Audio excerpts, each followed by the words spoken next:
बिस्मिल्लाहिर्रहमानिर्रहीम। अस्सलाम वालेकुम। उम्मीद है कि आप सब ठीक होंगे और रोज़े बहुत ही अच्छे गुजरे हैं, ठंडे ठंडे। उम्मीद है कि आप सबके भी रोज़े अच्छे गुजरे होंगे। तो आज मैं बनाने लगा था नरगिसी कोफ्ते, तो मैंने कहा आपके साथ भी शेयर करता हूँ। तो चले देखते हैं कैसे बनता है नरगिसी कोफ्ते। हमें नरगिसी कोफ्तों के लिए कीमे की ज़रूरत तो नहीं है। ये मैंने 3 पाव कीमा ले लिया है और इसके बाद ये 2 अदद प्याज को छोटा छोटा मैंने कर दिया मशीन के ज़रिए, और 4 ग्रीन मिर्चों को भी जो है पेस्ट बना ली है।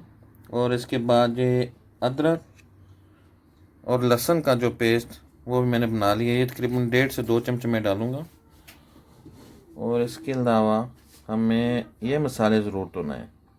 नमक है हमारे पास, गरम मसाला है, और धनिया पाउडर है, वाइट पेपर है, और रेड मिर्च है, और ज़ीरा पाउडर। और तकरीबन मैंने ये 1 चम्मच सारों के लिए, और खाली धनिया पाउडर की 2 चमचे लिए, थोड़ा ज़्यादा डाला है। और इसके लिए मैंने अपने लिए 6 अंडे ले लिए, 6 अंडे ले लिए, और उनके ऊपर ये भी कोटिंग जानी है। लेकिन उससे पहले हम कीमे और मसालों को अच्छी तरीके से मिक्स कर लेते हैं।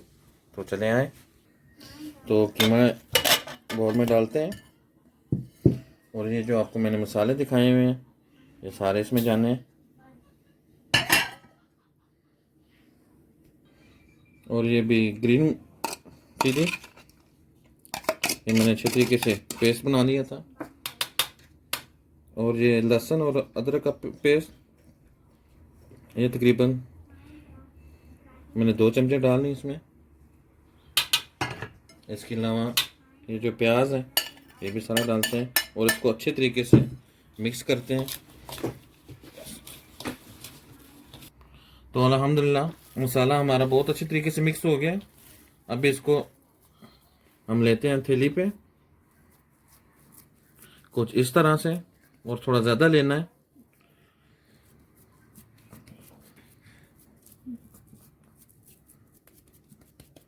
और इसमें ये अंडा, और इसको अंडे को अच्छी तरीके से ड्राई करना है। अगर गीला हुआ फिर इस पे कीमा सही नहीं चढ़ना। ड्राई करके इसके ऊपर चढ़ा देंगे कुछ इस तरीके से।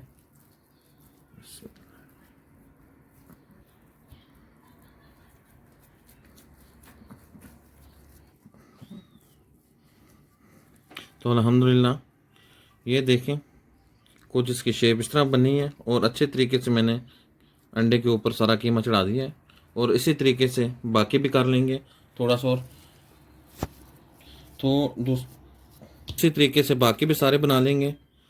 अंडे को लाजमी ड्राई रखना है, अगर ड्राई ना हुआ फिर कीमा इस पर चढ़ेगा ना सही। तो इसको अच्छे तरीके से कोट कर देंगे। अल्हम्दुलिल्लाह बहुत अच्छे तरीके से हमारे नरगिसी कोफ्ते बन गए हैं। इनकी शेप देखें। और जो पतीला है हमारा वो गर्म हो गया है। अभी इसमें मैं तेल डालता हूँ, और इसमें भी प्याज ऐड करते हैं। तो प्याज अभी डालते हैं इसमें। तो प्याज को तकरीबन जो है लाइट ब्राउन कर लेते हैं। प्याज हमारा तकरीबन लाइट ब्राउन होना शुरू हो गया है। और इसमें हम 1 चम्मच जो है लहसुन अदरक ऐड करते हैं, और इसको अच्छे तरीके से भून लेंगे। अच्छा, लहसुन हमारा ब्राउन हो गया, और अभी मैं टमाटर के पेस्ट ऐड करता हूँ जो मैंने पहले बना के रख दिया था। इसको अभी अच्छे तरीके से 1 से 2 मिनट तक भूनते हैं। अच्छा, 2 टमाटर के पेस्ट लेके मैंने अंदर डाल दिए, और अभी कुछ मसाले ऐड करेंगे। ये सुरख मिर्च ले ली, हल्दी ले लिए मैंने, और ज़ीरा पाउडर ले लिया, और कश्मीरी मिर्च कलर के लिए अभी ये ऐड करते हैं। और इसको अच्छे तरीके से भून लेंगे। अच्छा, अल्हम्दुलिल्लाह मसाला हमारा बहुत अच्छे तरीके से भून गया है। अभी मैं इसमें 2 गर्म गिलास पानी के ऐड करता हूँ,